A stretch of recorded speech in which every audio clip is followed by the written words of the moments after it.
What's going on, everyone? It's Jeremy. All right, most of you, if you've been around, you've seen this custom build before that I did.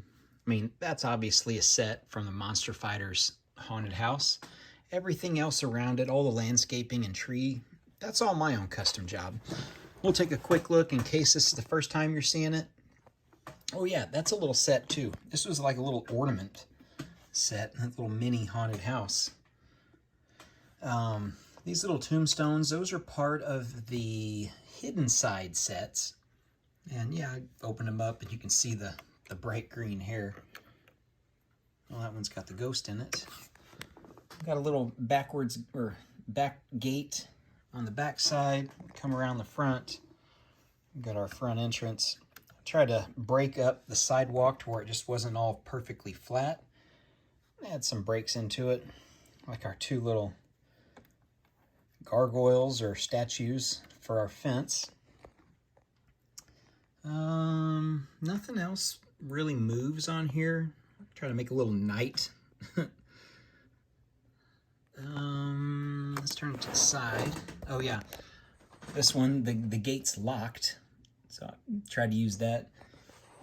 The biggest thing I've updated here is the tree, which adding all these little limb elements, and man, there's over 100 of them on here. I know it doesn't seem like it, but it was kind of a pain. And then I added several of the little leaf elements, like those dark green leaf elements there, and some of the olive ones. I just try to make it fill it in a little more. I think it looks a lot more full. I could probably add another 200 of these little olive pieces. I want to try to conserve them. They're kind of expensive, but I found them on a pick-a-brick wall. I got a full cup. But yeah, if you want those, or even like the regular green ones, if you're just doing regular trees for like summer or spring, a dime a piece or 12 cents a piece, I mean, they're not cheap. So if you can find them on the pick-a-brick wall, pick them up. Okay, well, that's really all for this. I got some other Halloween stuff to look at, some more fall trees, and yeah, maybe some ideas you might want to use in your Lego city if you're going to do a Halloween or fall display. So let's check it out. Okay, next up, this is an easy design. You're just using the cone, and that ghost head is from the Drop Ride Haunted House. You don't have to use that head if you've already got the cones. Most of you may have the skeleton heads. You can see that's one of my old cones, because you can see the white coloration difference from being a 30-year-old piece. The bats, you just got to use one of the stick or twig pieces, just turn it upside down and pop them right on there.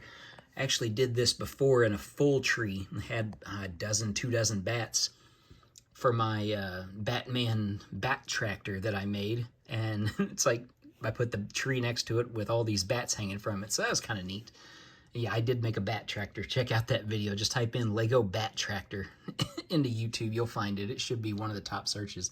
I think I'm one of the only ones to make a bat tractor. It's got a front grapple on the front of it, and the wings, and Batman's driving it. But anyway, yeah, little trees. You can see I use the gold. I try to use multiple colors, because just using one color doesn't look realistic in the fall. I know they're all a linear, a flat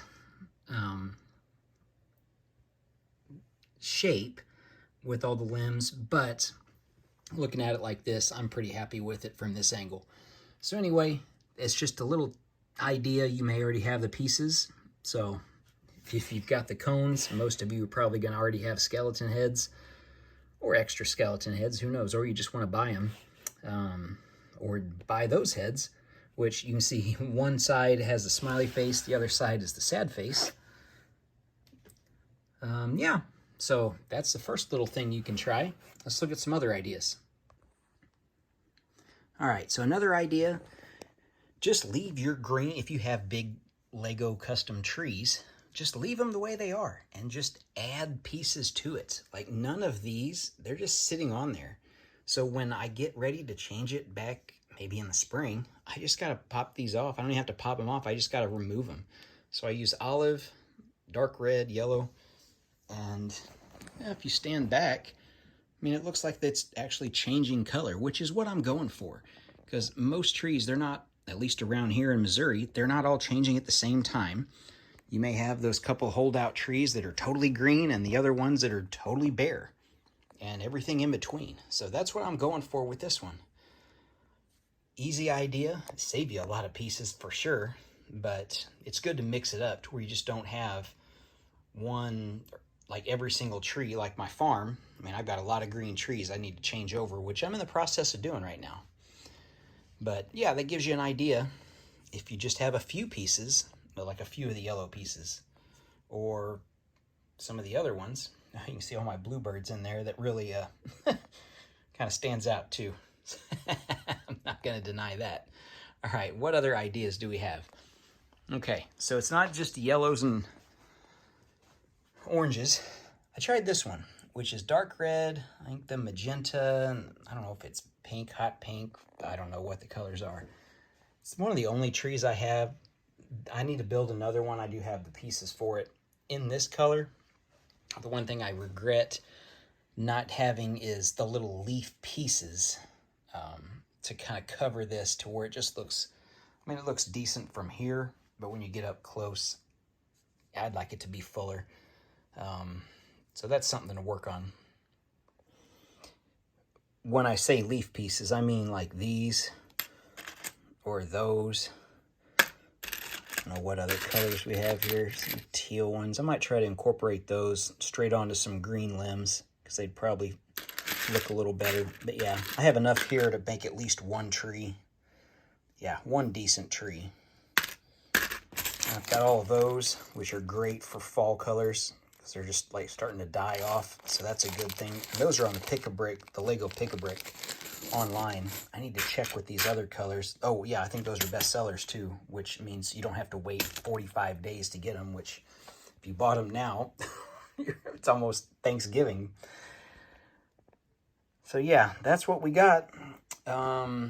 Any other ideas? We will, let's see. So here's my stash right now. So here's your wreath. If you want to do a Thanksgiving or a fall wreath, there you go. You just use this ring piece and yeah, just like that. There's my trees. You can see the bulb trees. I wasn't really going to show the main street because it's not done yet, but this is kind of where I'm just storing my trees that are going to be transferred over to my farm. And yeah, you see all the corn. If you missed that video, check that out. But, so yeah, kind of went with the green and did a lot more just with the 1x1s.